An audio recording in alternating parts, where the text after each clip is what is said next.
Hola, ¿eres de ciencias o de humanidades? ¿De números o de letras? ¿A qué cultura dices que perteneces?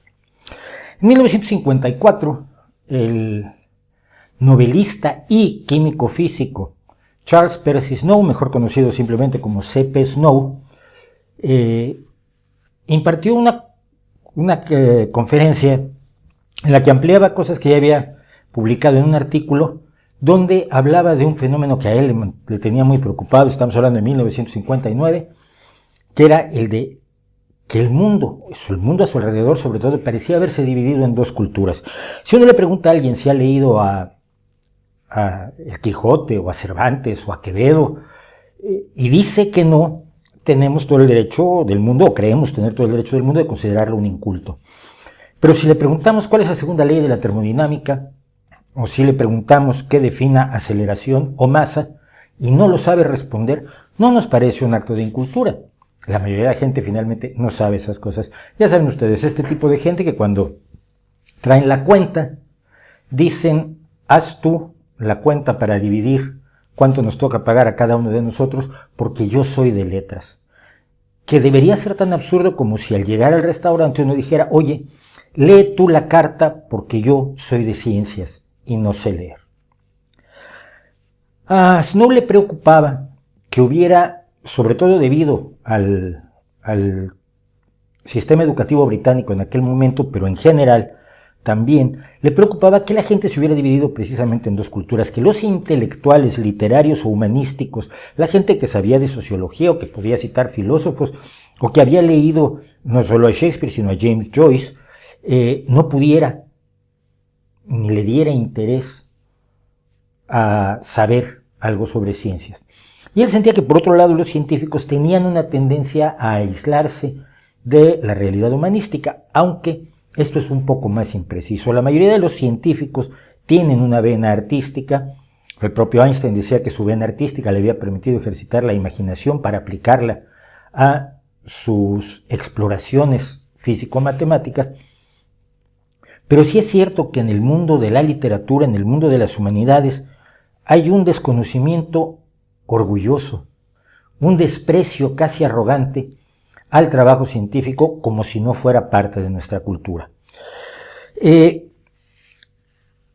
Charles Snow decía con mucho tino en aquel momento que esto era un fenómeno preocupante porque se estaban creando compartimientos estancos que no dialogaban entre sí y que llevaban a que muchas personas que tienen capacidad de decisión no supieran de ciencia.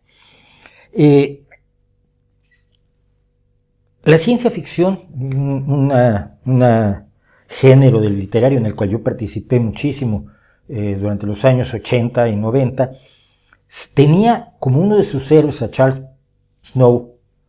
Percy Snow, porque sentía que él había sido uno de los grandes heraldos de lo que era la ciencia ficción. La ciencia ficción era hacer arte, era escribir novelas, cuentos, poesía, canciones, pero con base en el conocimiento científico. Muchos de los escritores eran en sí científicos. El caso clásico, por supuesto, es el de Isaac Asimov o el de Arthur C. Clarke, el autor de la novela 2001 Odisea del Espacio, bueno, del cuento que da origen a la película, que da origen posteriormente a la novela.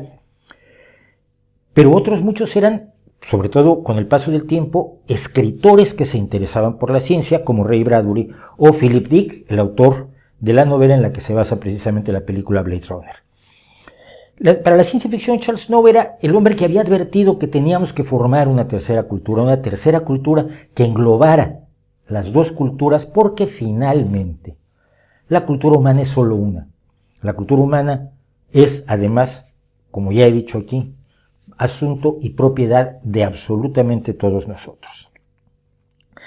Sin embargo, lo que ha ocurrido desde 1959 hasta acá, sobre todo en las últimas 2 décadas, ha sido no solo que una gran parte de los intelectuales humanistas, de los intelectuales literarios, de los intelectuales filosóficos, desconozcan qué es la ciencia y cómo funciona, sino que se ha generado un movimiento de desprecio, negación y rechazo de la ciencia como método para conocer el mundo. Y esto llama mucho la atención, sobre todo porque quien lo hace, quien dice que la ciencia no sirve, es gente que igual utiliza gafas, que lanza sus proclamas en contra de la ciencia por YouTube o en las redes sociales, utilizando sus ordenadores o computadoras,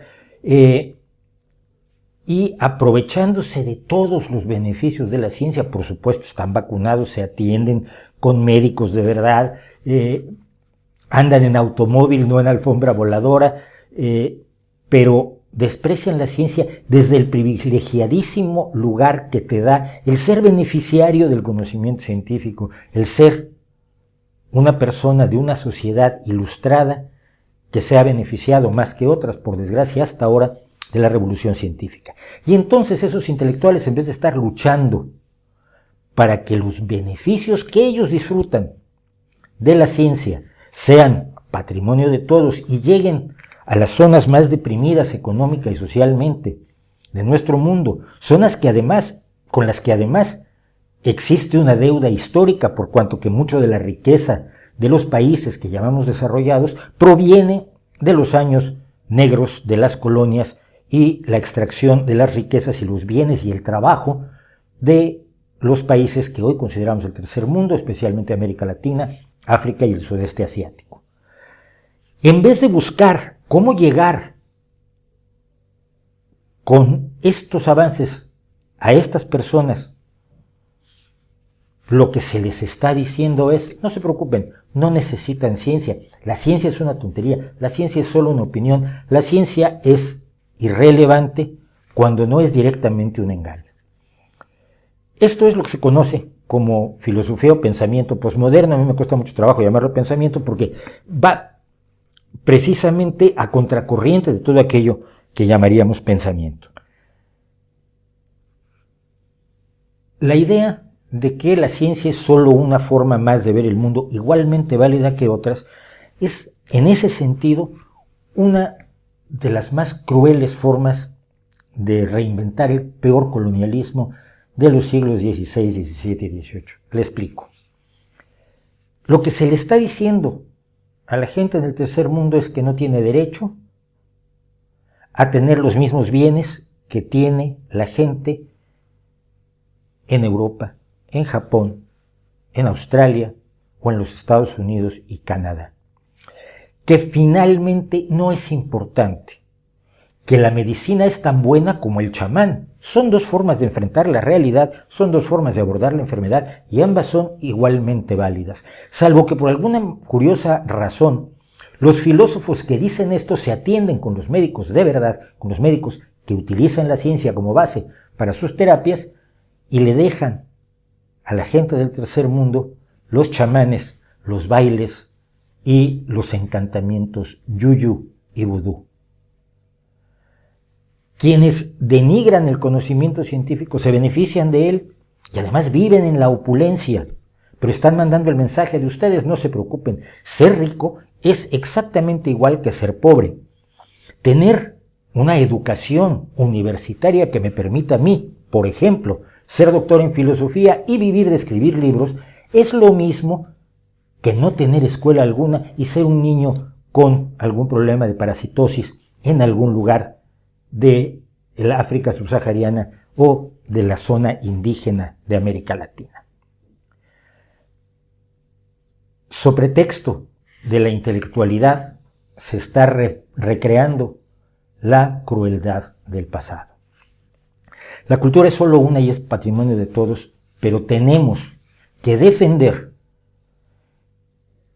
la cultura científica de aquellos que la niegan, ya no que la desprecian, aquellos que abiertamente la niegan, aquellos que abiertamente dicen que es la sociedad, es el discurso, es la realidad social la que crea la realidad.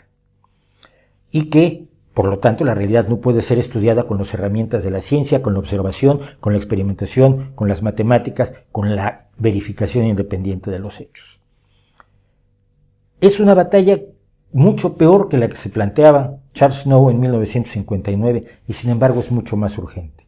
Quienes están usando la técnica para disfrutar y aumentar su poder son los mismos que están diciendo que no debemos usarla los demás. Como Prometeo, cada uno de nosotros tiene la obligación de llevar también el conocimiento y los beneficios de la ciencia a aquellos que no lo tienen. La ciencia es el fuego que alimenta la felicidad, la longevidad, la salud, la capacidad de analizar y enfrentar el universo. Y si tú tienes el fuego, tienes la obligación, diría yo, de llevarlo a quienes lo necesitan. ¿Lo cree usted? Hola, este es el nuevo espacio donde vamos a empezar a hacer entrevistas, pero el rey va desnudo. Todavía faltan algunas cosas, el suelo, por ejemplo, va a estar en estos días, pero ya estamos casi listos para recibir a nuestros primeros invitados. Esto se ha logrado gracias a las personas que nos apoyan en Patreon, que quieren que el canal siga evolucionando, profundizando en los temas de ciencia, pensamiento crítico y sociedad que lo han caracterizado casi 10 años. Si usted cree que estas historias, que lo que aquí contamos merece tener su lugar en YouTube, en la red, en la percepción popular y en los medios, sea parte del Rey va desnudo apoyándonos en Patreon, porque si usted no lo hace, nadie más lo va a hacer. ¿No cree usted?